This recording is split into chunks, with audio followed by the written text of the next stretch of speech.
Hello, dear friends in Christ Jesus.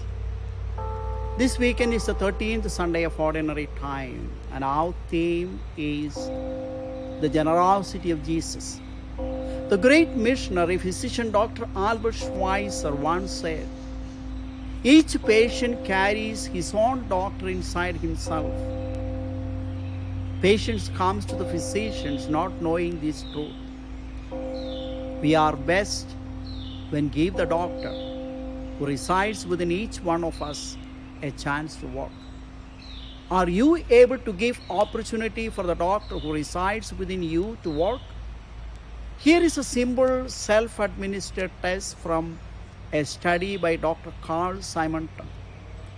The answers to these questions are very simple, yes or no. The questions are the following. Do you have tendency to hold resentment? Yes or no? Would you rather carry a grudge than forgiveness? Yes or no? Would you rather cry in self-pity than invite a friend out for dinner? Yes or no? Do you have problems in developing and maintaining long-term relationship? Yes or no? Do you have a low self-esteem? Yes or no? If your answers are more yeses according to Dr. Simonton's test, you are not giving the doctor who resides within you a chance to work.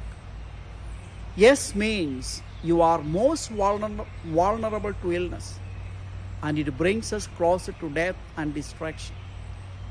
The first reading from the book of Wisdom 1:13-15 and 2:23-24 tells us that life and death is a gift from God. However, it is a work of Satan that produced illness and death. The author is also referring to a kind of death which is the eternal separation from God as a result of sin. When we sin, we cooperate with the devil's plan for our death and destruction. This reading also suggests that the goal of our life on earth is to know, to love, and to serve God here on earth with a perfect health in body and soul. The responsorial Psalm 30 celebrates Christ's victory over death. The second reading from St. Paul's letter to the 2 Corinthians 8:7-15 requests the Christian community to show the same kindness of compassion and generosity to those starving and suffering Jewish brothers and sisters in Jerusalem, as Jesus showed to those who came to him for healing.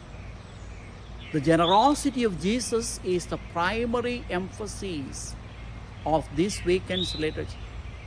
St. Paul described Jesus' life, death, and resurrection as the gracious act of our Lord's generosity. Today's Gospel describes two of our Lord's miracles: the healing of a woman who suffered from chronic bleeding and the restoration of life to Jairus' daughter. These healings reveal Jesus as a generous, kind, and compassionate God who wills that the humanity should live life in its fullness and wholeness. These miracles were performed by Jesus as a reward for their faith and trust in him. The faith of the ruler may have been defective, and that of the woman may have been superstitious. Yet, Jesus rewarded the faith by granting them health and life. Today's Gospel is often called the Markan sandwich, where one story is sandwiched between the beginning and the end of another story. Here we have an annual combination of two miracles, healing and a restoration of life. The stories have several common features. The girl is 12 years old and the woman had suffered for 12 years. Both are called daughter and both need physical healing. The girl's father is encouraged to have faith, and the woman is praised for her faith. The two stories illustrate Jesus' power over both chronic illness and death.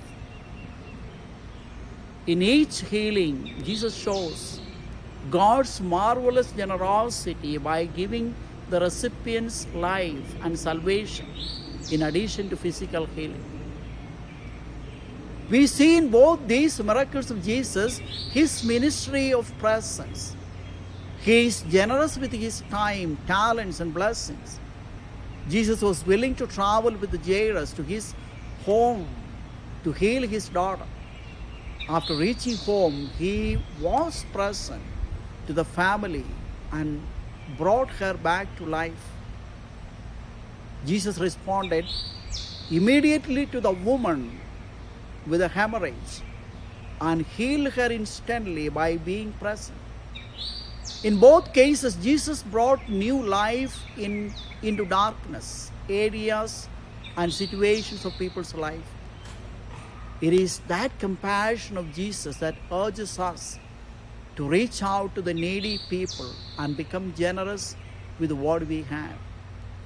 Our compassion finds its source and strength in the person of Jesus and his generosity.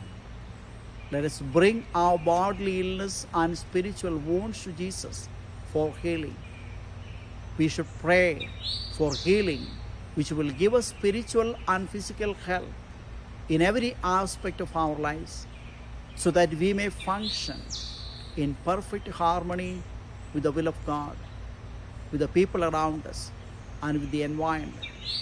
May God bless us all. If you would love to hear the breaking of the word, please like this channel and subscribe it. Have a blessed weekend. Stay tuned until we meet next week.